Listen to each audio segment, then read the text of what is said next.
আসসালামু আলাইকুম রহমতুল্লাহি ওয়া বারাকাতুহু। কেমন আছেন সবাই? আশা করি সবাই ভালো আছেন। আমিও ভালো আছি আলহামদুলিল্লাহ। আজকে আপনাদেরকে দেখাবো রোস্টেড চিকেন আমরা কীভাবে তৈরি করি। Let's go. এটা হচ্ছে ম্যারিনেশন, রোস্টেড চিকেনের ম্যারিনেশন। আমি কীভাবে তৈরি করছি আপনাদের একটু বলি। সেটা হচ্ছে আমি প্রথমে চিকেন নিলাম। চিকেনগুলোকে একটা চিকেনরে 8 পিস করছি। করার পরে এটার সাথে ম্যারিনেশনে আমি যুক্ত করছি hot sauce, black pepper, onion powder, garlic powder, और সাম পাপরিকা পাউডার। That's it. তারপরে হালকা একটু মজা দিয়ে এটাকে ম্যারিনেশন করে রাখছি একদিন আগে। এখন এটা হচ্ছে রোস্টেড ফ্লাওয়ার, এটার মধ্যে আমরা সুন্দর করে মিক্স করে নেব।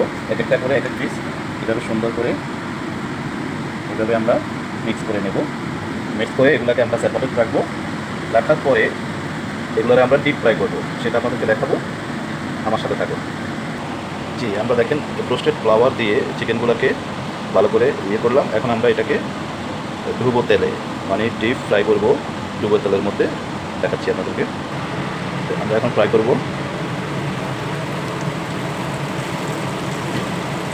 এখানে আপনি 10 থেকে 12 মিনিট আপনি তেলের মধ্যে ফ্রাই করতে হবে। করার পরে ইনশাআল্লাহ রোস্টেড রেডি হয়ে যাবে, ক্রিসপি চিকেন রোস্টেড। জি, আমাদের রোস্টেডটা এখন রেডি হয়ে গেছে। ঠিক এরকম কালার আসবে, ঠিক এরকম কালার আসবে। তো আপনাদেরকে আরেকটা বিষয় একটু অবগত করে রাখি, সেটা হচ্ছে ফ্রাই আইটেম। বিশেষ করে ফ্রাই আইটেম, ডুবো তেলে ভাজা, যে কোনো কিছু আপনারা সকালবেলা না খেলে ভালো শরীরের জন্য। এটা স্ন্যাক্স হিসাবে আপনারা বিকেলবেলা খেতে পারেন। বিশেষ করে রোস্টেডগুলো বিকালবেলায় বেশি চলে। সকালে আমরা অন্যান্য খাবার খাই, যেটা আমাদের শরীরের জন্য আসলে ক্ষতিকারক নয়। ধন্যবাদ, সবাই ভালো থাকবেন। সবার জন্য শুভকামনা। আসসালামু আলাইকুম।